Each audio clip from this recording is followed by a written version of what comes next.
শুরু হয়ে যাবে।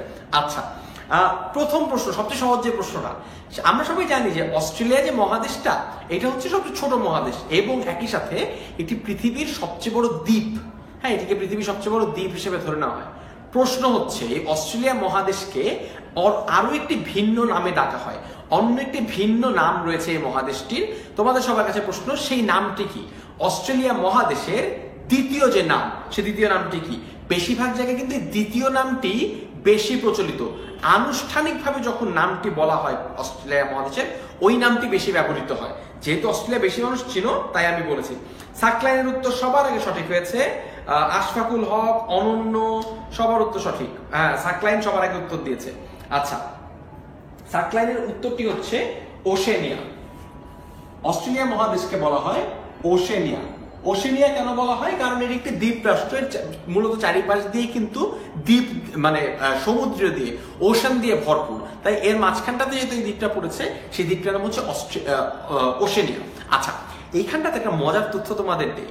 অস্ট্রেলিয়ার যেই দেশটি বা অস্ট্রেলিয়া যে মহাদেশটি, এটি কিন্তু খুব বেশি আগে আবিষ্কৃত হয়নি। 14 শতক 15 শতকে এটি আবিষ্কৃত হয় এবং আবিষ্কৃত হওয়ার পরে একটি দীর্ঘ সময় অস্ট্রেলিয়া দেশটি কিন্তু, বা পুরো মহাদেশটি কিন্তু একটি জেলখানা হিসেবে ব্যবহৃত হয়েছে। সেটা কিভাবে? ধরো, আগে এক ধরনের মানুষ যাদেরকে সমাজে রাখাটা নিরাপদ না, তাদেরকে বনবাসে পাঠানো হতো বা তাদেরকে নির্বাসনে পাঠানো হতো। এই ইউরোপিয়ান ভদ্রলোকরা আবিষ্কার করেন যে এই দূরে একটা দ্বীপ আছে, যে দ্বীপের মধ্য থেকে ছেড়ে দিয়ে আসলে জীবনও ফিরতে পারবে না। এইরকম একটা দ্বীপ দেখে অস্ট্রেলিয়া নামক যেই মহাদেশটি আজকে আমরা চিনি, সেই দ্বীপে তাদেরকে ছেড়ে দিয়ে আসা হতো। পরবর্তীতে এখানটাতে মানুষ স্বেচ্ছায় আসতে শুরু করে এবং সেখানটাতে বসতি স্থাপন করে এবং অনেকগুলো দেশ এখানটাতে স্থাপিত হয়। প্রবলেম হচ্ছে, আমি, তুমি বা আমরা সবাই অস্ট্রেলিয়া মহাদেশে ওই অস্ট্রেলিয়া দেশটা, নিউজিল্যান্ড দেশটা বাদ দিয়ে আর কোনো দেশের নাম তেমন একটা জানি না। তাই অস্ট্রেলিয়া মহাদেশ সম্পর্কে জানতে হলে আমাদের সবার আগে অস্ট্রেলিয়া মহাদেশের অনেকগুলো দেশের নাম জেনে নেওয়া উচিত। তোমাদের সাথে আমি বরং একটা ছোটখাটো কম্পিটিশন করি। সেটা হচ্ছে, এই মুহূর্তে কম্পিটিশনটা শুরু। কে কে নিজ কমেন্ট সেকশনে সবচেয়ে বেশি অস্ট্রেলিয়া মহাদেশের দেশের নাম লিখতে পারবা? তোমরা সবাই এখন থেকে লেখা শুরু করো। সবচেয়ে বেশি অস্ট্রেলিয়া মহাদেশের দেশের নাম কে লিখতে পারো, তার জন্য রয়েছে পুরস্কার। খুব সম্ভবত 14টি দেশ রয়েছে এই মহাদেশে। আমি দেখবো যে কারা সবচেয়ে ম্যাক্সিমাম নাম্বার অফ কান্ট্রিজ এখানটাতে লিখতে পারো। কারণ আমরা কিন্তু জানি না যে এই দেশগুলো আদৌ অস্ট্রেলিয়া মহাদেশে। আমরা মনে করি এগুলি বোধহয় এশিয়া মহাদেশের রাষ্ট্র, কিন্তু এগুলো আসলে অস্ট্রেলিয়া মহাদেশের রাষ্ট্র। একজন হচ্ছে তাসমেনিয়া। না, তাসমেনিয়া কিন্তু না, তাসমেনিয়া অস্ট্রেলিয়ার একটি শহরের নাম। আচ্ছা, একজন বলছে ফিজি, একজন বলছে টোঙ্গা, ওকে। পাপুয়া একজন বলছে, নোয়াখালী একজন বলছে। নোয়াখালী অস্ট্রেলিয়া না ভাই, নোয়াখালী বাংলাদেশের।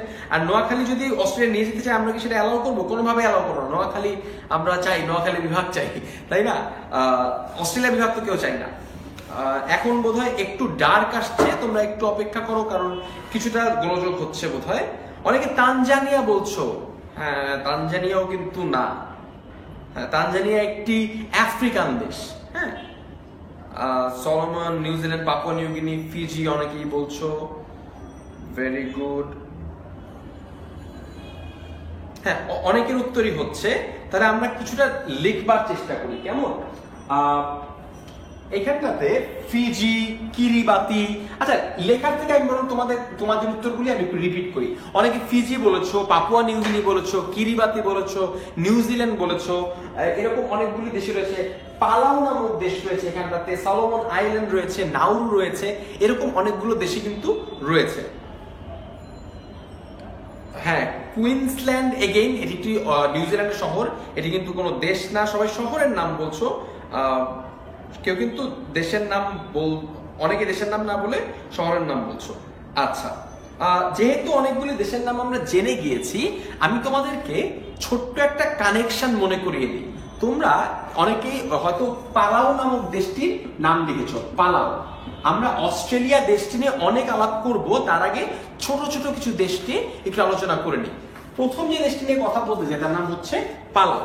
এই পালাউ দেশটি, তোমরা কি দেখতে পাচ্ছ আমাকে, নাকি তোমাদের কি দেখতে প্রবলেম হচ্ছে? যদি কারো কোনো দেখতে প্রবলেম হয় তাহলে একটু আল হাসান আমান বলেছে ওর ভানুয়াতু নিয়ে ওর একটি প্রজেক্ট রয়েছে, ভানুয়াতু নিয়ে সে এই মুহূর্তে কাজ করছে।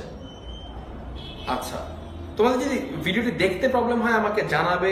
উগান্ডা, এগেইন উগান্ডা কিন্তু এই মহাদেশের দেশ না, উগান্ডা আফ্রিকান কান্ট্রি। আচ্ছা, নিশি জেরিন বলছে হ্যালো ভাইয়া কেমন আছো? আচ্ছা, এইবার চলো আমরা পালাউ সম্পর্কে একটা জিনিস জেনে আসি। জাতিসংঘের যে 6টা প্রিন্সিপাল অর্গান রয়েছে, সেই 6টা প্রিন্সিপাল অর্গানের মধ্যে একটি অর্গান হচ্ছে ইউনাইটেড নেশনস, বলতে পারো অর্গানটির নাম, যার সর্বশেষ রক্ষণাবেক্ষণে ছিল পালাউ। এইটাকে বাংলায় বলা হয় হচ্ছে ওছি পরিষদ বা ইউনাইটেড নেশনস ট্রাস্টিশিপ কাউন্সিল। এই ট্রাস্টিশিপ কাউন্সিল গঠিত হয়েছিল সবেমাত্র স্বাধীন হওয়া বা সবেমাত্র ডিকলোনাইজড কলোনি থেকে মুক্তিপ্রাপ্ত দেশগুলোর রক্ষণাবেক্ষণ করবার জন্য এই ট্রাস্টিশিপ কাউন্সিল গঠন করা হয়েছিল। 1994 সালে সর্বশেষ রাষ্ট্র এর অধীনে ছিল হচ্ছে এই পালাউ। পালাউ যখন স্বাধীন হয়ে যায় তাদেরকে সর্বশেষ রক্ষণাবেক্ষণ করেছিল এরা। পালাউ যখন নিজে স্বনির্ভর হয়ে যায় তখন থেকে ইউএন ট্রাস্টিশিপ কাউন্সিলের আর কোনো কাজ নেই, তারা বেকার বসে আছে, তারা এই মুহূর্তে অকার্যকর। অনেক বন্ধুই তোমাদের ক্লাসটি শেয়ার করেছো। অর্ণব দাস উৎস বলেছে great sir, you are the boss, thank you for this class. Arnab, I think you are the boss, please share the video, thank you so much. আচ্ছা, অনেক বলছে একটু ব্লার দেখাচ্ছে, আই এম প্রিটি শিওর ঠিক হয়ে যাবে। আরিয়ান মাহমুদ নাইম বলছে হ্যালো সাকিব ভাইয়া, হ্যালো ভাইয়া তুমি কেমন আছো? আচ্ছা, তোমাদের সাথে অস্ট্রেলিয়া যে দেশটি রয়েছে সেই দেশটি নিয়ে একটু আলোচনা করতে চাই, কারণ অস্ট্রেলিয়া মহাদেশের 80% উপরে জমি কিন্তু অস্ট্রেলিয়া দেশটির ভিতরে রয়েছে। একটি চমৎকার একটি দেশ। তোমাদের কাছে অস্ট্রেলিয়া দেশ নিয়ে আমার প্রথম যে প্রশ্ন, যে এই প্রশ্নটির উত্তর এত পরিমাণে ভুল হয় যে আমি রীতিমতো বিব্রত। প্রথম প্রশ্ন, অস্ট্রেলিয়া দেশের রাজধানী কি? এই প্রশ্নের উত্তর আমি যতজনের কাছে জিজ্ঞেস করেছি 80 to 90% মানুষ আমাকে কনফিডেন্টলি ভুল উত্তর দিয়েছে। সমস্যা হচ্ছে সবাই উত্তরটা অনেক কনফিডেন্সের সাথে দেয় এবং ভুল দেয়। তোমাদের কাছে প্রশ্ন, অস্ট্রেলিয়া মহাদেশটির রাজধানী কোথায়? সরি, অস্ট্রেলিয়া দেশটির রাজধানী কোথায়? দুঃখিত, অস্ট্রেলিয়া কিন্তু একটা দেশ আছে, আবার দেন একটা মহাদেশ আছে, সো কনফিউজড হয়ে যাও না, রাইট? আমার মতো কনফিউজ হয়ে যাও না। আচ্ছা, 350 বন্ধু আমাদের ক্লাসে জয়েন করেছে। নাইস, অনন্য সঠিক উত্তর দিয়েছে, তার আগে রসনা সঠিক উত্তর দিয়েছে, ভেরি নাইস। হ্যাঁ, সাকলাইন সঠিক উত্তর দিয়েছে। তোমরা কিন্তু সব উত্তরই মোটামুটি জানো, ভেরি গুড। আচ্ছা, সঠিক উত্তর যেহেতু তোমরা জেনে গিয়েছো আমি তোমাদের লিখে দেই, সঠিক উত্তর হচ্ছে ক্যানবেরা। আচ্ছা, অনেকেই খুব কনফিডেন্সের সাথে সিডনি বলে, মেলবোর্ন বলে, কারণ ওই শহরগুলির নাম আমরা বেশি শুনেছি আমাদের টেলিভিশনে। সঠিক উত্তর কিন্তু ক্যানবেরা। একই সঙ্গে তোমরা নিউজিল্যান্ডের যে ক্যাপিটাল রয়েছে, রাজধানী রয়েছে, সেটির নামও আমাকে জানিয়ে দাও। নিউজিল্যান্ড এবং অস্ট্রেলিয়ায় কিন্তু, অস্ট্রেলিয়া যে মহাদেশ রয়েছে সেই মহাদেশের মূল কেন্দ্রবিন্দু ফিজি, কিরিবাতি, এগুলি কিন্তু ছোট ছোট অনেকগুলি দ্বীপ রাষ্ট্র।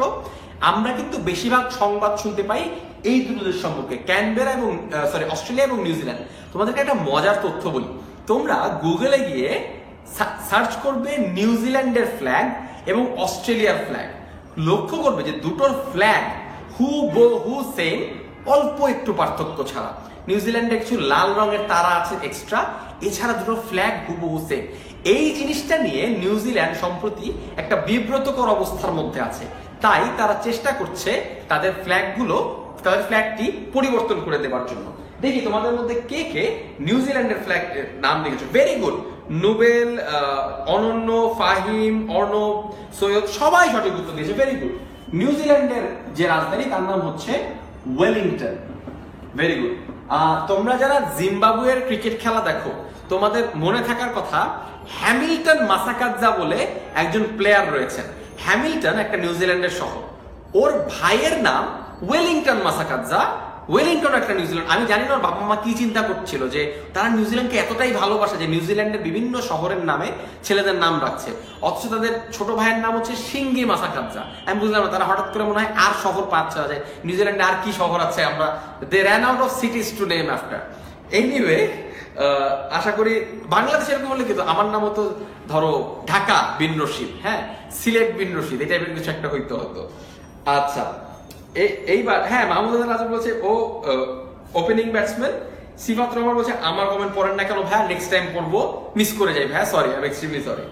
আচ্ছা, এইবার চলো আমরা অস্ট্রেলিয়া সম্পর্কে আরো কিছু জিনিস জানার চেষ্টা করি। অস্ট্রেলিয়ার যে দেশটি রয়েছে সেটি সংক্রান্ত কিছু তথ্য আমরা জানার চেষ্টা করব। অস্ট্রেলিয়াতে খুব মনুমেন্টাল একটা স্ট্রাকচার রয়েছে, সেই ইনফ্রাস্ট্রাকচারটির নাম হচ্ছে সিডনি অপেরা হাউস। এই অপেরা হাউস মূলত একটি মিলনায়তন, যেখানটাতে বিভিন্ন ধরনের সাংস্কৃতিক অনুষ্ঠান হয়ে থাকে, বিভিন্ন রাজনৈতিক অনুষ্ঠানও সেখানটাতে হয়ে থাকে। খুব সম্প্রতি খুলনা বিশ্ববিদ্যালয়ের কোন একটি পরীক্ষায় এই প্রশ্নটি এসেছিল যে এই অপেরা হাউসের আর্কিটেক্টের নাম কি। আমি জানি খুবই কঠিন একটি প্রশ্ন করে ফেলেছি তোমাদেরকে, তবুও তোমরা যারা যারা উত্তরটি জানো তারা আমাকে উত্তরটি লিখে দাও যে এই আর্কিটেক্ট ভদ্রলোকের নাম কি। দেখি, এটি কিন্তু খুব কঠিন প্রশ্ন, যারা উত্তর পাবে তাদের জন্য একটি ট্রফি থাকা উচিত। দেখি আমার কোন কোন ছাত্ররা উত্তরটি এর মধ্যে পেরেছে।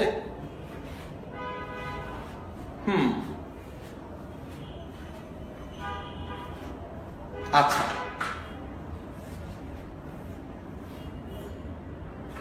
ফারদিন ইসলাম আমাকে নতুন একটা নাম দিয়েছে, Panchagarh bin Rashid, thank you so much. আমি যদি ভবিষ্যতে আকিকা করতে পারি আমার নাম পঞ্চগড় বিন রশিদ রেখে দিব, অসুবিধা নাই। হ্যাঁ, সৌমিক হাসানের উত্তর কিন্তু সঠিক হয়েছে। হ্যাঁ, সঠিক উত্তর হয়েছে। না, হিরো আলম না। হ্যাঁ, ফাহিমের উত্তরও সঠিক। হ্যাঁ, ওনার নাম হচ্ছে জন আটজন। জন আটজন, JORN আটজন। এই জন আটজন ভদ্রলোক সিডনি অপেরা হাউস আর্কিটেক্ট করেছেন, এবং এটি পৃথিবীর সবচেয়ে আলোচিত বিল্ডিং গুলোর একটি। এটি দেখতে অনেকটা সমুদ্রের ঢেউয়ের মতো, দেখলে মনে হয় একটা ঢেউয়ের উপরে দিয়ে আরেকটা ঢেউ চলে যাচ্ছে, এরকম একটি। তোমাদেরকে আরেকটা বিষয় জানিয়ে দেওয়া দরকার, এই যে অপেরা, এই অপেরা কিন্তু অস্ট্রেলিয়ার একটি নামকরা সঙ্গীত ফর্ম। এটি শুধুমাত্র অস্ট্রেলিয়া নয়, ইউরোপেও গাওয়া হয়। অনেক উচ্চ স্বরে একজন ভদ্র মহিলা বা ভদ্রলোক গান গেয়ে থাকেন অপেরা। এই অপেরা থেকে কিন্তু এই অপেরা হাউসের নামকরণ করা হয়েছে। এর পরবর্তীতে তোমাদেরকে প্রায় অস্ট্রেলিয়ার আর যে জিনিসটি সম্পর্কে তোমাদেরকে বিশেষ মতো জানানো দরকার তা হচ্ছে অস্ট্রেলিয়ার খেলাধুলা। একটা জিনিস খেয়াল করবে, সেটি হচ্ছে অস্ট্রেলিয়া যেই খেলাটাই খেলে সেই খেলাটা তারা খুব ভালো খেলে। তুমি এমন অন্য কোনো দেশ দেখবা না যারা প্রত্যেকটা খেলাই খেলে। তুমি ক্রিকেট দেখতে যাবা, অস্ট্রেলিয়া খেলছে। ফুটবল দেখবা, অস্ট্রেলিয়া ওয়ার্ল্ড কাপ খেলে। হকি অস্ট্রেলিয়া অনেক ভালো খেলে। রাগবি অস্ট্রেলিয়া অনেক ভালো খেলে। প্রতিটি স্পোর্টে তাদের বিশেষ দখল রয়েছে। কিন্তু এর মধ্যে বাংলাদেশের জন্য সবচেয়ে বেশি রেলেভেন্ট যে তথ্যটি তা হচ্ছে অস্ট্রেলিয়ার ক্রিকেটের বিষয়টি। মানে অস্ট্রেলিয়া ক্রিকেটে কিন্তু অনেক বেশি নাম করেছে। ক্রিকেটে অস্ট্রেলিয়া অনেক ভালো, বর্তমানে স্টিভেন স্মিথ সেখানকার ক্যাপ্টেন। কিন্তু একটি তথ্য আমাদের জানতে হবে ক্রিকেট সংক্রান্ত, তা হচ্ছে ইতিহাসের প্রথম টেস্ট ম্যাচ কোথায় হয়েছিল এবং কার কার মধ্যে অনুষ্ঠিত হয়েছিল। আবারও বলছি, ইতিহাসের প্রথম টেস্ট ম্যাচ কোথায়, কবে এবং কার কার মধ্যে অনুষ্ঠিত হয়েছিল। প্রথম ক্রিকেট টেস্ট ম্যাচ কার কার মধ্যে অনুষ্ঠিত হয়েছিল এবং কোথায় হয়েছিল। First test match. অনেকগুলো প্রশ্ন একবারে করে ফেলেছি, চেষ্টা করো উত্তর করবার জন্য।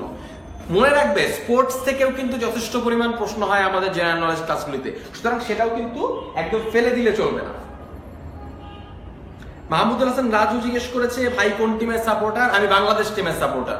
আমি বাংলাদেশ টিমের অনেক তীব্র সাপোর্টার।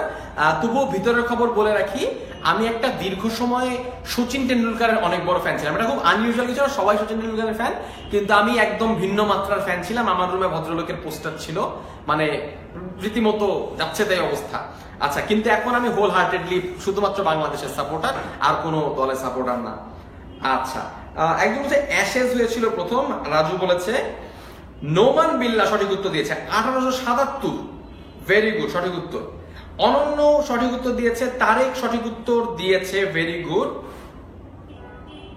হ্যাঁ, ফাহমিদা ফারহানা একদম উইকিপিডিয়া থেকে কপি করে দিয়ে দিল, ভেরি নাইস। আচ্ছা, সিফাত রহমানের উত্তরও সঠিক। আচ্ছা, যেহেতু অস্ট্রেলিয়ার কথা বলছি, অবশ্যই ফার্স্ট টেস্টটা হয়েছিল অস্ট্রেলিয়া ভার্সেস ইংল্যান্ড, এবং যে মেলবোর্ন ক্রিকেট গ্রাউন্ড আমরা অনেক নাম শুনি, MCG, এখানটাতে এই টেস্ট ম্যাচটি হয়েছিল এবং এই ঘটনাটি ঘটেছিল হচ্ছে 15 মার্চ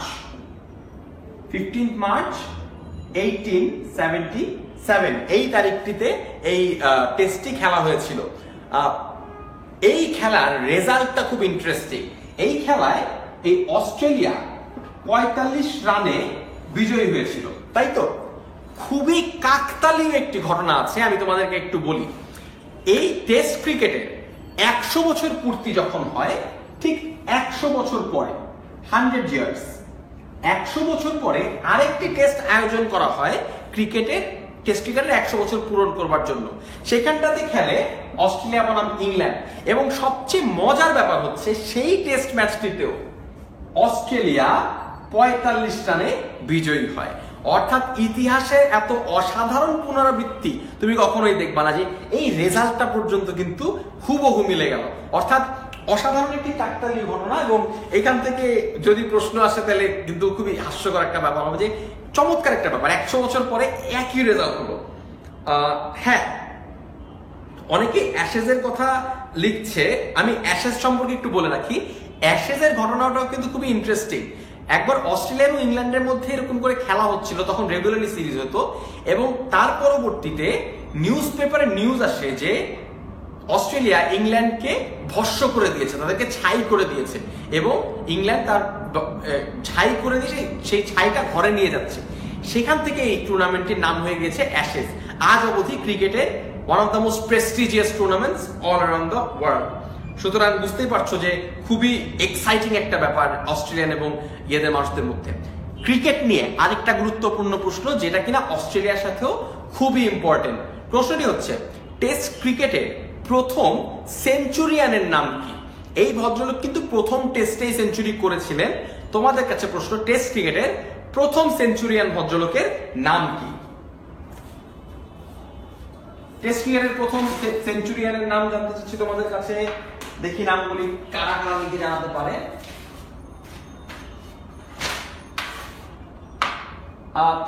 এত রাত্রে ক্লাস নেই, তবুও তোমরা এতজন লাইভ ক্লাসে উপস্থিত থাকো, that is a great achievement of my life. Please share করবে তোমার ফ্রেন্ডদের সঙ্গে ভিডিওটি, যাতে আরো বেশি মানুষ এই ক্লাসটি জয়েন করতে পারে। আমরা কিন্তু ভূগোলের সিরিজ আজকে শেষ করে ফেলবো, কিন্তু তার মানে কিন্তু এটা যে আমাদের জেনারেল নলেজ পড়া হয়ে গেছে। নেক্সট ক্লাস থেকে আমরা সংগঠন সম্পর্কে পড়বো, অর্থাৎ জাতিসংঘ এবং এর পারিপার্শ্বিক যত সংগঠন রয়েছে সেই সংগঠন সম্পর্কে পড়বো এবং সেই ক্লাসটিতে তোমাদের জন্য রয়েছে অনেক চমৎকার কিছু সারপ্রাইজ। আজকের ক্লাসের শেষের দিকে একটা সারপ্রাইজ থাকবে, সেই সারপ্রাইজটির জন্য সবাই ক্লাসের জন্য শেষ পর্যন্ত অপেক্ষা করবে এবং তার ফ্রেন্ডদেরকে ক্লাসটিতে ইনভাইট করবে। আচ্ছা, অনেকে ডন ব্র্যাডম্যান বলছে অনন্যর উত্তর সঠিক, ব্র্যাডম্যান উত্তর সঠিক নয়। না, ব্র্যাডম্যান উত্তরটি সঠিক নয়। অনেকে বলছে ব্রেডম্যান, না ব্রেডম্যানও না। সবাই ব্র্যাডম্যান বলছে, no no no no no. হাসিনের উত্তর সঠিক, হাসিন বিন শাম। সাকলাইনের উত্তর সঠিক। ভদ্রলোকের নাম চার্লস ব্যানারম্যান, অর্থাৎ অনেকটাই ব্র্যাডম্যানের মতো নাম, কিন্তু তার নামটি আসলে এক্স্যাক্টলি ব্র্যাডম্যান না, তার নামটি হচ্ছে চার্লস ব্যানারম্যান। এই নামটি আমাদের ক্রিকেটের জন্য অনেক বেশি ইম্পর্টেন্ট। যেহেতু ক্রিকেট নিয়ে আলাপ করছে, হয়তো স্পোর্টস নিয়ে অনেক বেশি আলোচনা করা হবে না, তাই আমি ক্রিকেট নিয়ে আর অল্প দুই একটা তথ্য তোমাদের সঙ্গে শেয়ার করে শেষ করছি। আমার সবচেয়ে প্রিয় যে খেলোয়াড় সচিন টেন্ডুলকার কিন্তু সর্বপ্রথম ওয়ানডেতে ডাবল সেঞ্চুরি করেছিলেন, 200 রান করেছিলেন। তোমাদের আরো এটি জানার কথা যে সবচেয়ে বড় রানের যে ইনিংসটি টেস্টে 401 রান, সেটি করেছিলেন ব্রায়ান লারা। আমি ভুলে ডন ব্র্যাডম্যান বলে ফেলছিলাম, ওয়াও। আচ্ছা, ব্রায়ান লারা সবচেয়ে বড় ইনিংসটি খেলেছিলেন। অন্যদিকে আরেকটি তথ্য তোমাদের জানার কথা, যেটি হচ্ছে স্যার ডন ব্র্যাডম্যান ইতিহাসে সবচেয়ে বেশি টেস্ট অ্যাভারেজের অধিকারী। ক্রিকেট নিয়ে আমার অনেক বেশি আগ্রহ ছিল একটা সময়, আমি আশা করি তোমাদের আগ্রহ রয়েছে। খুব বেশি প্রশ্ন হয় না, তবু যাদের আগ্রহ রয়েছে তারা কিন্তু জিনিসটা একটু ফলো করতে পারো। আচ্ছা, তানভীর আহমেদ বলছে ব্র্যাডম্যান নিজে সচিনের খেলা দেখে গেছে, 1877 সালে ব্র্যাডম্যানের জন্মই হয় নাই। এক্স্যাক্টলি, আমিও তাই বলছি। ব্র্যাডম্যান কিন্তু আমার জীবদ্দশায়ও জীবিত ছিলেন, অর্থাৎ 1877 সালে ভদ্রলোকের আসলে জন্মই হয় নাই। Very good. আচ্ছা, এইবার চলো আমরা আচ্ছা, তোমাদের সাথে আমি আজকে আমার একটা ব্যক্তিগত তথ্য শেয়ার করতে চাই। অনেকেই মনে করে যে আমি বোধহয় 10 মিনিট স্কুলে ফুল টাইম কাজ করি। আমি আসলে 10 মিনিট স্কুলে যে ফুল টাইম কাজ করি ব্যাপারটা তা না। আমি একটা 9 to 5 চাকরি করি এবং সেই চাকরির পরে তোমাদের সঙ্গে এসে লাইভ ক্লাসগুলো নেই। এবং চাকরির সবচেয়ে ইন্টারেস্টিং ব্যাপার হচ্ছে, আজকে যেহেতু অস্ট্রেলিয়া পড়াচ্ছি তাই বলছি, আমি যে সংগঠনটিতে চাকরি করি তা একটি অস্ট্রেলিয়া ভিত্তিক সংগঠন। এই সংগঠনটির নাম, আমি ব্যক্তিগত তথ্য শেয়ার করছি, এটা জেনারেল নলেজের জন্য না, I would love my students to know. আমার সংগঠনের নাম হচ্ছে the Fred Hollows Foundation. The Fred Hollows Foundation. তোমরা জেনে অনেক খুশি হবে যে এই সংগঠনটি আসলে কোনো কিছু বিক্রি করে না, কোনো কিছু, মনে করো আমরা কোনো কিছু বেচা কেনা করি না। আমরা যে কাজটি করি তা হচ্ছে সাধারণ মানুষের, দরিদ্র মানুষের চক্ষু স্বাস্থ্য সেবা নিশ্চিত করি। অর্থাৎ যদি বাংলাদেশে যত অন্ধত্ব রয়েছে সেই অন্ধত্ব নিয়ে আমরা কাজ করি। আমরা মানুষের চোখে আলো ফিরিয়ে দেবার চেষ্টা করি। সেখানে যদি চোখে ছানি হয়, কারো যদি চশমার প্রয়োজন হয়, সেই জিনিসগুলো আমরা করবার চেষ্টা করি। আমি একটি প্রজেক্টে নিয়োজিত রয়েছে যেটি কিনা বরিশালের মানুষের চোখের স্বাস্থ্য সেবা নিশ্চিত করবার চেষ্টা করছে। যারা যারা বরিশাল থেকে ক্লাসটি করছো, যদি কখনো বরিশালে যাই হয়তো তোমাদের সাথে দেখা হয়ে যাবে, ঠিক যেভাবে করে যশোরে গিয়ে দেখা হয়ে গিয়েছিল আমার দুজন বন্ধুর সঙ্গে। আচ্ছা, তোমাদের সঙ্গে আমার এই সিক্রেটটি শেয়ার করতে পেরে অনেক অনেক ভালো লাগলো। যদি কারো সম্ভব হয় এই দ্য ফ্রেড হলোজ ফাউন্ডেশন এই জিনিসটিকে গুগলে সার্চ করবে এবং দেখবে যে আমরা কত চমৎকার কাজ করছি। আমরা সমগ্র পৃথিবীর মানুষের কাছে কিভাবে করে চোখের আলো ফিরিয়ে দেওয়ার জন্য কাজ করছি। এটি কিন্তু একটি অস্ট্রেলিয়ান সংগঠন, এই কারণটাতে আমি মেনশন করলাম। নাজিফা সারওয়াদিয়া বলছে গ্রেট ওয়ার্ক। দিলশাদ বলছে ওয়াও ভাইয়া অনেক ভালো কাজ করেন আপনারা, thank you so much. Dipu অনেকক্ষণ ধরে স্বামীর ভাইয়ার খেল দেখতে চায়, স্বামীর ভাইয়াকে একদিন লাইভে নিয়ে এসে খেলা দেখা দিব, অসুবিধা নাই। আমার বস অলরেডি এই লাইভ ক্লাসে উপস্থিত হয়েছে। আমার মনে হয় যারা আপু এই জিনিসটার জন্য অপেক্ষা করছিল যে আমি এই মুহূর্তে এটা বলবো, সেই মুহূর্তে উপস্থিত হবে। যারা আপু আমার অফিসের বস এবং আমরা একসঙ্গে সিইং ইজ বিলিভিং নামক একটি প্রজেক্টে কাজ করি স্ট্যান্ডার্ড চার্টার্ড ব্যাংকের অর্থায়নে, এবং সেটার আন্ডারে আমরা বরিশালে নারীদের চক্ষু স্বাস্থ্য সেবা নিয়ে বিশেষ করে কাজ করি, যে নারীরা আদৌ চোখের সেবা পাচ্ছে কিনা। কারণ আমরা অনেক সময় খেয়াল করেছি যে এমনও জায়গা রয়েছে যেখানে পুরুষরা অনেক সেবা পান কিন্তু নারীরা পান না, কারণ নারীদের সেবাটা অনেক অবহেলিত হয় পরিবারের ভিতরে বা সমাজের ভিতরে। তাই সেটা নিশ্চিত করবার জন্য আমি কাজ করে থাকি। Anyway, moving on with my class, হয়তো পরবর্তী সেগমেন্টে এই বিষয়ে আরো আলাপ হবে। বাংলাদেশের মুক্তিযুদ্ধে একজন অস্ট্রেলিয়ান নাগরিকের অনেক বড় ভূমিকা ছিল। তিনি একজন খেতাবপ্রাপ্ত মুক্তিযোদ্ধা। চিন্তা করো, একজন বিদেশি হয়েও তিনি বাংলাদেশের মুক্তিযুদ্ধে নিজের জীবন বাজি রেখে যুদ্ধ করেছিলেন। তোমাদের কাছে প্রশ্ন হচ্ছে, সেই অস্ট্রেলিয়ান ভদ্রলোকের নাম কি? সবাই অস্ট্রেলিয়ান ভদ্রলোকের নামটি আমাকে জানাবে। অনেকে জিজ্ঞেস করেছে বরিশালের কোন জায়গায়। বরিশালের সব জায়গায়, মূলত বরিশালের সদরে আমি এসে থাকি। আচ্ছা, হ্যাঁ, মোহাম্মদ আয়ুব জিজ্ঞেস করছে সেবাটা কি ফ্রি? হ্যাঁ, আমরা চেষ্টা করি ফ্রিতে সেবা দেবার জন্য। আমরা চেষ্টা করি কিভাবে করে ইনফ্রাস্ট্রাকচার বিল্ড করা যায়, হাসপাতালগুলিকে আরেকটু ইকুইপ করা যায়, সেটা চেষ্টা করে থাকি। অবশ্যই ফ্রি, আমরা মানুষের কাছ থেকে টাকা নিই না। আচ্ছা, ভেরি গুড। নোমান বিল্লাহ সম্পূর্ণ উত্তরটা লিখেছে। আমি পুরো নামটা আমিও জানতাম না, আমি WH ওডারল্যান্ড জানতাম, ও পুরাটা লিখে দিল কিন্তু। হ্যাঁ, লিখলো ওয়াইড হোমার ওডারল্যান্ড, ভেরি গুড। হ্যাঁ, ওয়াইড হেমার ওডারল্যান্ড, WH ওডারল্যান্ড বানানটা আমি খুব একটা শিওর না, প্রবাবলি এরকম কিছু একটা হবে। আমি খুব একটা নিশ্চিত না, যদি বানানটা ভুল হয়ে থাকে প্লিজ আমাকে ক্ষমা করবে। আমি বানানটা বাংলায় পড়ছি, ইংরেজি বানানটা আমি এক্স্যাক্টলি শিওর না। অনেকে উইলিয়াম ওডারল্যান্ড লিখছো, সঠিক কিন্তু যে উইলিয়াম হেমার ওডারল্যান্ড। রাজু চমৎকার একটু তথ্য দিয়ে আমাদেরকে সাহায্য করছে, তা হচ্ছে এই ভদ্রলোক যদিও অস্ট্রেলিয়ার নাগরিক ছিলেন, তিনি কিন্তু তার জন্ম হয়েছিল নেদারল্যান্ডসে। এটা খুবই ইম্পর্টেন্ট। তোমরা কি কেউ তার প্রতীকটির নাম বলতে পারবে? তিনি কোন প্রতীকে ভূষিত ছিলেন? মাহির শিহাব ধ্রুব বলছে hi bro, I am so late. Dhruba, সমস্যা নেই, যদি লেট হয়ে থাকে এখন থেকে ক্লাসটি করতে পারবে। ওডারল্যান্ড। আচ্ছা, তোমাদের সবার কাছ থেকে জানতে চাচ্ছি যে এই ভদ্রলোকের প্রতীক, খেতাবটি কি ছিল? খেতাব। খেতাবের উত্তরটি এখনো কেউ দিতে পারছে না। হ্যাঁ, নেদারল্যান্ডসের উত্তর আমরা পেয়ে গেছি। আচ্ছা, একটা জিনিস খেয়াল করবে, তোমরা ভাবে নেদারল্যান্ড লেখো, দেশটির নাম কিন্তু নেদারল্যান্ডস, খেয়াল করবে, নেদারল্যান্ডস বলা হয় এটিকে, ঠিক আছে। রেওয়াজ সঠিক উত্তর দিয়েছে, সঠিক উত্তর হচ্ছে বীর প্রতীক। নাজিফা এবং রেওয়াজ সঠিক উত্তর দিয়েছে, অনেকে বীর বিক্রম লিখছো, উত্তরটি সঠিক নয়, বীর প্রতীক খেতাবে তিনি ভূষিত ছিলেন এবং তিনি একমাত্র বিদেশি নাগরিক যিনি কিনা এই বাংলাদেশের মুক্তিযুদ্ধের জন্য অবদান রেখেছিলেন এবং মুক্তিযুদ্ধে খেতাব পেয়েছিলেন।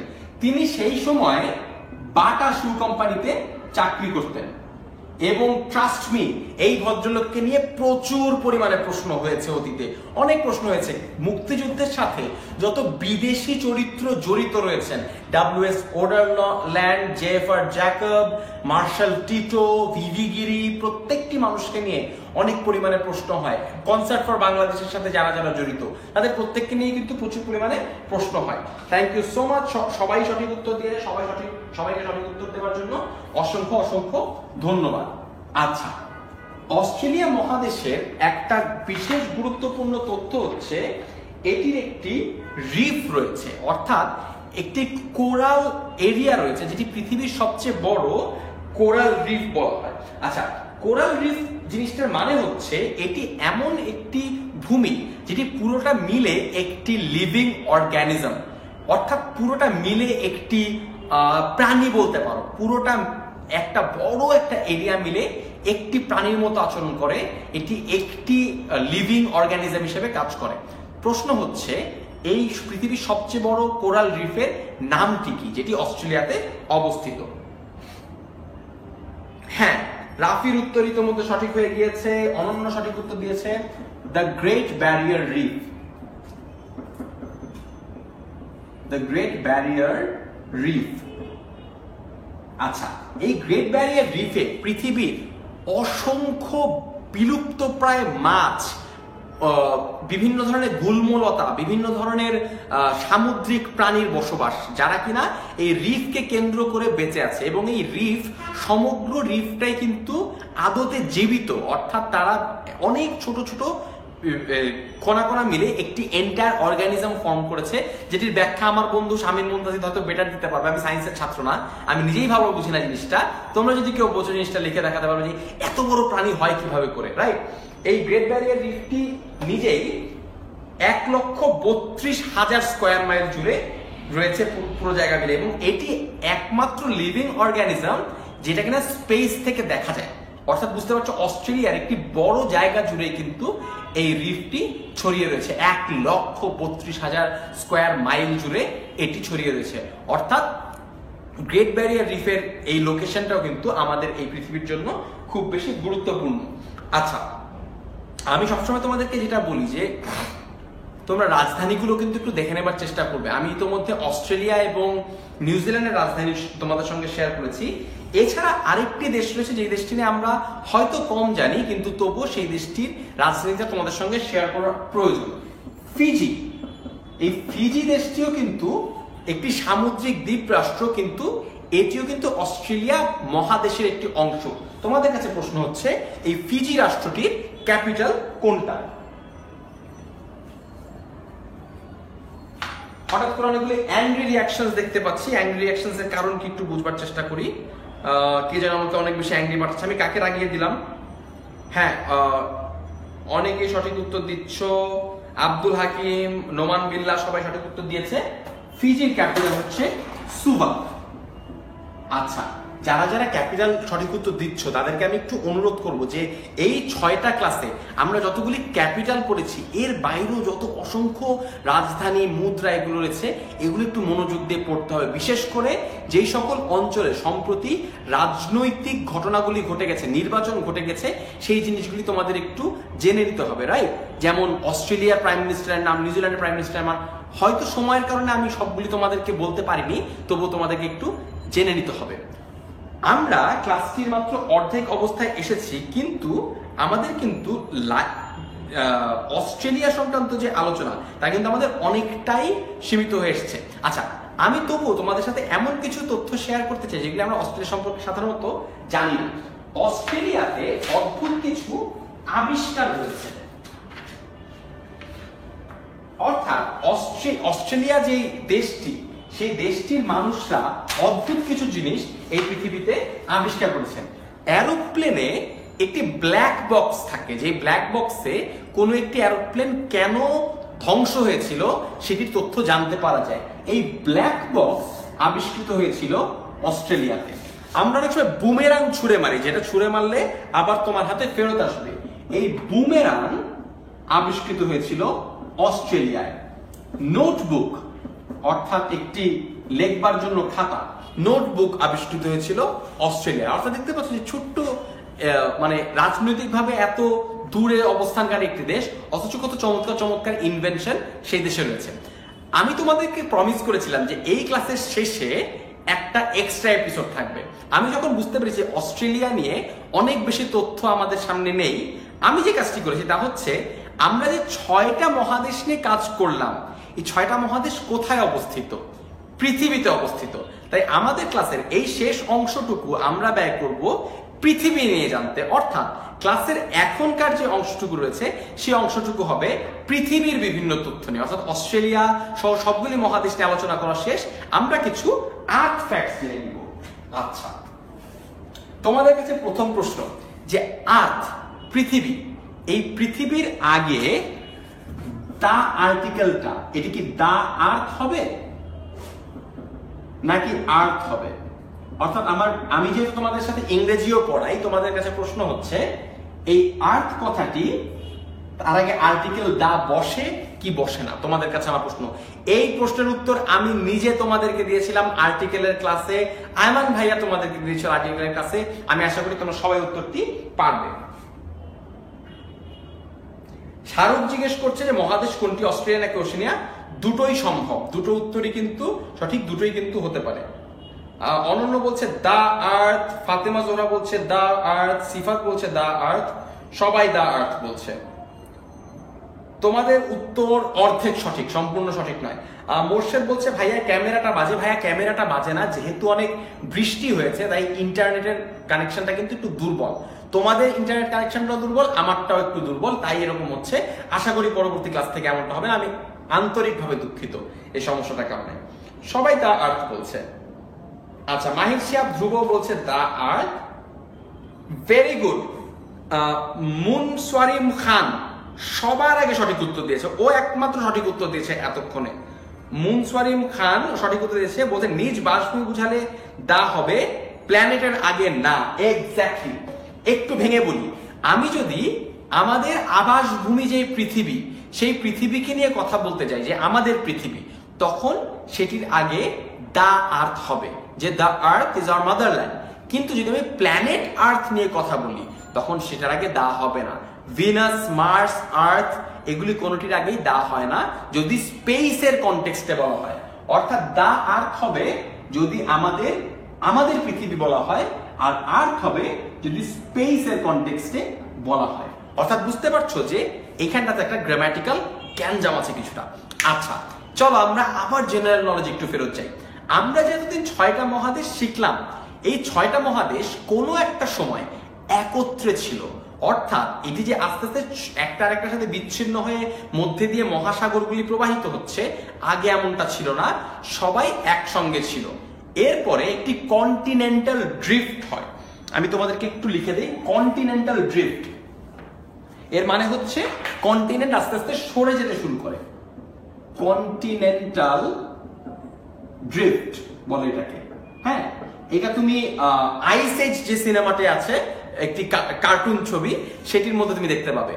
প্রশ্ন হচ্ছে এই কন্টিনেন্টাল ড্রিফটের আগে এই যে একটা মহাদেশ ছিল, অর্থাৎ সবগুলি মহাদেশ একসাথে ছিল, এই মহাদেশটির নাম কি ছিল? অবশ্যই তখন মানুষ ছিল না, কিন্তু ঐতিহাসিকগণ এই জিনিসটিকে একটি নাম দিয়েছেন। এই জিনিসটির নাম কি তোমাদের আমাকে জানাতে হবে। হামিদা শাহিন বলছে আমার অ্যান্সার নাও না ভাইয়া প্লিজ। হামিদা, আমি তোমার প্রত্যেকটা অ্যান্সার মেনে নিলাম, প্লিজ তুমি আমার উপরে রাগ করো না, আমি তোমার প্রত্যেকটা অ্যান্সার নিলাম। ইয়েস। আচ্ছা, দিতু বলছে এটা ওর ফার্স্ট লাইভ ক্লাস। আমি আশা করি এটা তোমার লাস্ট লাইভ ক্লাস হবে না, তোমাকে এখন থেকে রেগুলারলি লাইভ ক্লাসে পাওয়া যাবে। ফাতেমা জোহরা বলছে প্রচন্ড ঝাপসা, সরি ভাইয়া একটু ইন্টারনেট প্রবলেম করছে, আই এম রিয়েলি সরি। আচ্ছা, একজন হচ্ছে ওশেনিয়া, আরেকজন হচ্ছে ইউরেশিয়া। সেন্ট জোসেফের ছাত্র সাফায়েত ইসলাম অনন্য সঠিক উত্তর দিয়েছে। আয়মান ভাই কই? আয়মান ভাই মনে হয় ঘুমাচ্ছে। মোহাম্মদ আহাদ বলছে সঠিক উত্তর, হ্যাঁ আহাদ এবং অনন্য সোফা সঠিক উত্তর দিয়েছে। এইটার সঠিক উত্তর হচ্ছে প্যানজিয়া। এই পুরো জিনিসটিকে একসঙ্গে বলা হয় প্যানজিয়া। প্যানজিয়ার পরে এই কন্টিনেন্টাল ড্রিফট হয় এবং কন্টিনেন্টাল ড্রিফট হওয়ার পরে প্রত্যেকে আলাদা আলাদা হয়ে যায়। ঐতিহাসিকগণ মনে করেন যে প্যানজিয়াতেও মানুষের একটি প্রাইমারি ভার্সন বাস করত, কিছু কিছু প্রাইমেট সেখানটাতে বসবাস করতো এবং পরবর্তীতে সেখান থেকে ছড়িয়ে যায়। আমরা যে কিছুক্ষণ আগে আফ্রিকা নিয়ে পড়াশোনা করছিলাম, সেই আফ্রিকা হচ্ছে সেই মহাদেশ যেখানটাতে সবার আগে মানুষের মানে সবচেয়ে পুরাতন মানুষের অস্তিত্ব পাওয়া যায়, মানুষের ধ্বংসাবশেষ, মানুষের দেহাবশেষ, সবচেয়ে পুরাতন দেহাবশেষ পাওয়া যায় আফ্রিকা থেকে। সুতরাং অনেক বৈজ্ঞানিকেরই ধারণা করেন যে প্রথম মানব সভ্যতা বা প্রথম মানুষের চলাচল হয়েছিল সে আফ্রিকা মহাদেশ থেকেই। এবং এটির আরেকটি যুক্তি রয়েছে, খেয়াল করবে যে প্যানজিয়াটি যখন একসঙ্গে ছিল এর প্রায় সেন্টারে কিন্তু ছিল হচ্ছে আফ্রিকা, এবং সেটিও আরেকটি কারণ হতে পারে যে আফ্রিকাতে সবার প্রথমে এই মানুষের দেখা পাওয়া গিয়েছিল। আচ্ছা, পৃথিবী সংক্রান্ত আরো কিছু ইন্টারেস্টিং ফ্যাক্ট তোমাদের সঙ্গে আমি শেয়ার করতে চাই। আচ্ছা, পৃথিবী সৌরজগতে বসবাস করে, এটা আমরা সবাই জানি। তোমরা কি জানো যে পৃথিবী সৌরজগতের কত নম্বর প্ল্যানেট? অর্থাৎ ধরো আমরা এখানটাতে একটা সূর্য আছে, রাইট? সূর্য আছে, সূর্যের পাশে এইখানটাতে একটা গ্রহ আছে কক্ষপথে, এইখানটা তার একটা আছে, এইখানটা তার একটা আছে, এরকম করে অনেকগুলি গ্রহ উপগ্রহ আছে। আমার প্রশ্ন হচ্ছে পৃথিবী সূর্য থেকে কত নম্বর প্ল্যানেট? সোলার সিস্টেমের কত নম্বর প্ল্যানেট এটা জানতে চাই। ইমন সঠিক উত্তর দিয়েছে, মাইমুনা সঠিক উত্তর দিয়েছে, শাহরিয়া সঠিক উত্তর দিয়েছে। সঠিক উত্তরটি হচ্ছে থার্ড প্ল্যানেট। আচ্ছা, পৃথিবী সংক্রান্ত আরেকটা ইনফরমেশন তোমাকে দিই। এই যে মার্স, ইউরেনাস, হ্যাঁ প্লুটো, এই প্রত্যেকটি নামই বা স্যাটার্ন, প্রত্যেকটি নামই নামকরণ করা হয়েছিল গ্রিক মাইথোলজি থেকে। গ্রিক মাইথোলজি, যেহেতু আগের দিনে জ্যোতির্বিজ্ঞানীরা মূলত গ্রিক ভাবধারাটি ছিলেন বা গ্রিস থেকেই ছিলেন, তারা এই প্রত্যেকটি জিনিস নামকরণ করেছেন সেই গ্রিক মাইথোলজির বিভিন্ন গডের নামে। তারা যে সকল ঈশ্বরের উপাসনা করতেন তাদের নামে তারা এটি করেছিলেন। কিন্তু কেবলমাত্র আর্থ হচ্ছে সেই একমাত্র প্ল্যানেট যার নামকরণ কোনো গ্রিক মাইথোলজি থেকে করা হয় নাই। আর্থের নামকরণ আলাদাভাবে করা হয়েছে এবং এর সাথে গ্রিক মাইথোলজির সাথে কোনো সম্পর্ক নেই। আচ্ছা, হ্যাঁ অনেকেই সঠিক উত্তর দিয়েছো এটিরও। আবরার মির্জা আমার সাথে মাইন্ড করেছে, বলেছে ভাইয়া আমারটা বলো না প্লিজ। আবরার মির্জা, হ্যাঁ তুমিও সঠিক উত্তর দিয়েছো, থ্যাংক ইউ। হ্যাঁ সবাই সঠিক উত্তর দিয়েছো, ভেরি গুড, গ্রিক মাইথোলজি থেকে এসছে। আচ্ছা, তোমাদের সাথে আরেকটা ইন্টারেস্টিং জিনিস শেয়ার করি।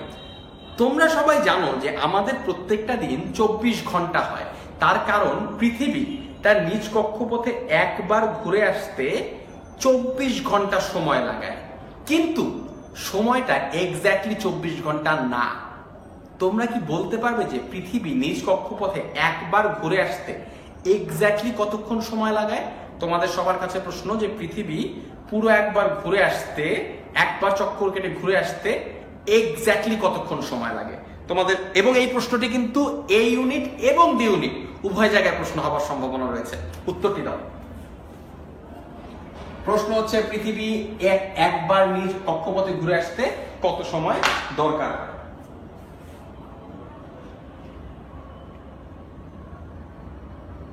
কাজী মুর্তজা একটি উত্তর দিয়েছে। হ্যাঁ বিভিন্ন ধরনের উত্তর আসছে, তার কারণ কি? ওয়াও, না উত্তর অনেক বেশি অফ হচ্ছে, কিন্তু উত্তরগুলো না, একদম র্যান্ডম অ্যান্সার আসছে। তোমাদের কাছে প্রশ্ন হচ্ছে যে পৃথিবী পুরো একটি দিন চক্কর মানে পুরো একবার নিজ কক্ষপথে ঘুরে আসতে one single rotation of earth কতক্ষণ সময় লাগে? রুবেলের উত্তর কিন্তু সঠিক হয়েছে, এতক্ষণ পরে সঠিক উত্তর পেয়েছি আমি একটা।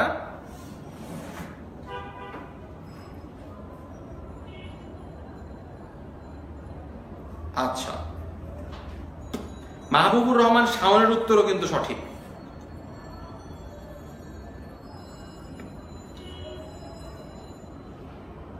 তোমরা সবাই অনেকেই লিখছো 24 ঘন্টা 48 মিনিট 47 সেকেন্ড। আমি জানি না এই পরিসংখ্যানটা তোমরা কোত্থেকে পেয়েছো। না, 12 মিনিট করেও কিন্তু কম না। আচ্ছা, অনেক র্যান্ডম অ্যান্সার আসছে, আমি তোমাদেরকে অ্যান্সার লিখে দিই। 23 আওয়ার্স এবং 56 মিনিটস।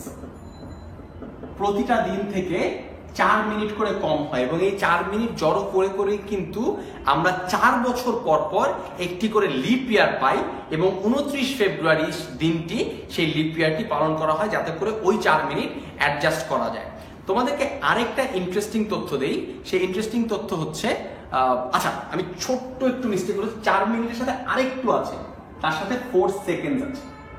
হ্যাঁ, অর্থাৎ 23 ঘন্টা 4 মিনিট 56 মিনিট এবং 4 সেকেন্ড সময় লাগে। আচ্ছা, এই রোটেশনটা দিন দিন আরেকটু করে স্লো হচ্ছে, এইটাও খুব মজার একটা ব্যাপার। এটা একটু খেয়াল করো, প্রত্যেক 100 বছরে, প্রত্যেক 100 ইয়ার্সে এই পুরো ব্যাপারটা 17 মিলি সেকেন্ড করে স্লো হয়ে যাচ্ছে। এর ফলে আস্তে আস্তে কিন্তু দিনের দৈর্ঘ্য বেড়ে যাচ্ছে, আরো বেশি সময় ধরে দিন হচ্ছে। কিন্তু এই জিনিসটা না আমি তুমি কেউ বুঝতে পারবো না, মানে 14-15 মিলিয়ন বছর লেগে যাবে মোটামুটি আধা ঘন্টা পিছাইতে, 1 ঘন্টা পিছাইতে। সুতরাং আমি তুমি আমাদের জীবদ্দশায় আমাদের নাতি নাতনিরাও এটার কোনো পার্থক্য কখনোই বুঝতে পারবে না। সুতরাং এটা নিয়ে আমাদের খুব বেশি একটা টেনশন করবার দরকার নেই। আমি দেখতে পাচ্ছি ক্লাসে এখনো অনেক বন্ধুরাই আমাদের সঙ্গে রয়েছে, অনেকেই আমাদের ক্লাসটি ইতিমধ্যে শেয়ার করেছে। তোমাদের সাথে আরো রিকোয়েস্ট করছি যে ক্লাসটি ভিডিও শেয়ার করবে। আচ্ছা, আমাদের ক্লাসের আজকের আলোচনা মোটামুটি শেষের দিকে। শেষ যে তথ্যটি তোমাদেরকে দিতে চাই সেটি হচ্ছে, তোমরা উলভারিনকে চিনো, যার এরকম নখ বেরিয়ে আসে? সেই ভদ্রলোক কিন্তু অস্ট্রেলিয়ার একজন নাগরিক ছিলেন, তিনি বর্তমানে হলিউডে কাজ করেন, কিন্তু তিনিও কিন্তু একজন অস্ট্রেলিয়ার নাগরিক। এরকম অস্ট্রেলিয়া, আফ্রিকা, এশিয়া এরকম অনেক তথ্য গত 6টি ক্লাসে তোমাদের সঙ্গে শেয়ার করবার চেষ্টা করেছি।